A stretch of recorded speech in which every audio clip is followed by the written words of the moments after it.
Magkano po dito? Ito. 10 pesos? Mura naman. Magkano po sa... Ano yun? Red, oo. Kuha ko na... apat. Hoy! Dapat alam mo ang presyo. Suplado tong tindero nyo, ha? Ano pangalan niya? Ha? 30? Swerte? Ang galing! Parang, oh, nga, swerte to. Alam mo, hindi ako bibili dito pag hindi kita nakita. Wala man lang ano.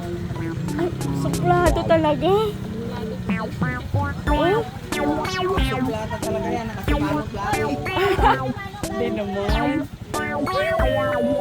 O, bibili ako pero mag-hi ka naman sa akin.